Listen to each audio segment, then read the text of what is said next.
नमस्कार दोस्तों, आप देख रहे हैं ब्रह्मांड की यात्रा, एक ऐसा चैनल जहां हम ब्रह्मांड के रहस्यों को आपकी भाषा में सरल अंदाज में समझते हैं। आज का सवाल, क्या इंसानों ने वाकई दूसरी दुनिया में जीवन की खोज कर ली है? क्या जेम्स वेब स्पेस टेलीस्कोप ने हमें एलियन लाइफ का इशारा दे दिया है? चलिए कि 218 बी नाम के उस रहस्यमयी ग्रह की ओर एक अद्भुत यात्रा पर चलते हैं जहां से यह संकेत मिला है। सबसे पहले ये समझते हैं कि K2-18 भी आखिर है क्या। ये ग्रह पृथ्वी से लगभग 120 प्रकाश वर्ष दूर स्थित है। लियो तारा मंडल में एक लाल बौने तारे के चक्कर लगाता है। इसका आकार पृथ्वी से करीब 2.5 गुना बड़ा है और द्रव्यमान लगभग 8 गुना।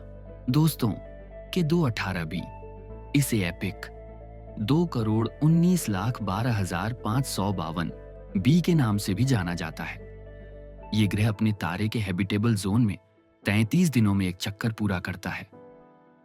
यहां तक कि इसे उतनी ही रोशनी मिलती है जितनी हमें सूरज से मिलती है। इसे सबसे पहले केपलर स्पेस टेलीस्कोप ने खोजा था। वैज्ञानिकों का मानना है कि यह ग्रह एक नई श्रेणी में आता है जिसे कहते हैं हाइसीन प्लैनेट, यानी हाइड्रोजन और ओशन दोनों से बना हुआ ग्रह। मतलब ये कि हो सकता है कि इसकी सतह पर विशाल महासागर हों और ऊपर एक गाढ़ा हाइड्रोजन से भरपूर वातावरण। 2019 में हबल टेलीस्कोप ने K2-18b के वातावरण में पानी की भाप देखी थी और ये पहली बार था कि किसी छोटे एक्सोप्लैनेट पर ऐसा देखा गया। और अब जेम्स वेब स्पेस टेलीस्कोप ने इसमें पाया है मीथेन, कार्बन डाइऑक्साइड और शायद डाइमेथिल सल्फाइड DMS भी। DMS एक ऐसा गैस है जो पृथ्वी पर सिर्फ जिंदा जीव जैसे समुद्री प्लवक, प्लैंकटन ही बनाते हैं। तो सवाल ये है, क्या ये DMS किसी जीव से उत्पन्न हो रहा है? क्या K2-18b पर वाकई एलियन लाइफ मौजूद है?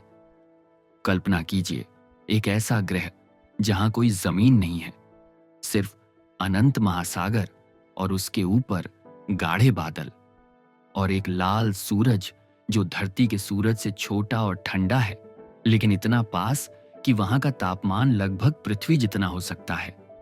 अगर ऊपर का वातावरण बहुत मोटा नहीं है तो उस महासागर में शायद तरल पानी हो सकता है, लेकिन अगर वो बहुत गाढ़ा है तो वहां सिर्फ गर्म गैस और उच्च दबाव वाली स्थिति होगी जहां जीवन पनपना मुश्किल है। जेम्स वेब द्वारा देखा गया DMS एक रोमांचक इशारा है क्योंकि पृथ्वी पर यह जीवन का प्रतीक है, लेकिन वैज्ञानिक अभी भी पूरी तरह आश्वस्त नहीं है क्योंकि यह संकेत बहुत सूक्ष्म है और इसे मापा गया है सिर्फ कुछ विशेष वेवलेंथ पर।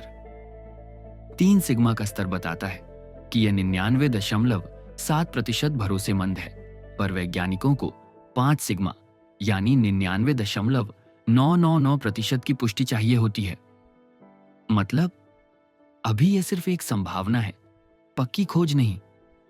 अगर ये DMS वाकई किसी जीव से उत्पन्न हो रहा है तो ये मानव इतिहास की सबसे बड़ी खोज होगी।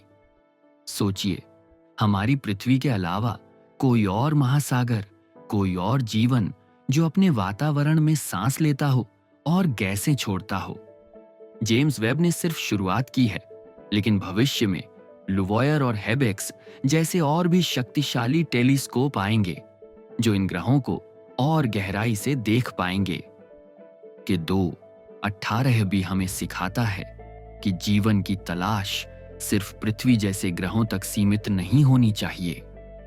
हाइसियन प्लैनेट्स, बड़े महासागर से ढंके ग्रह भी जीवन के लिए अनुकूल हो सकते हैं, लेकिन असली सवाल यह है, क्या हम वाकई अकेले हैं इस ब्रह्मांड में, या फिर यह सिर्फ एक शुरुआत है जीवन की आवाज को सुनने की?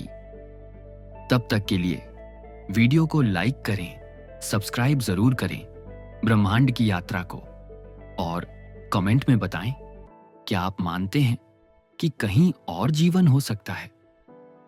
ब्रह्मांड की यात्रा जारी रहेगी। आपसे अगली कड़ी में मुलाकात होगी। धन्यवाद।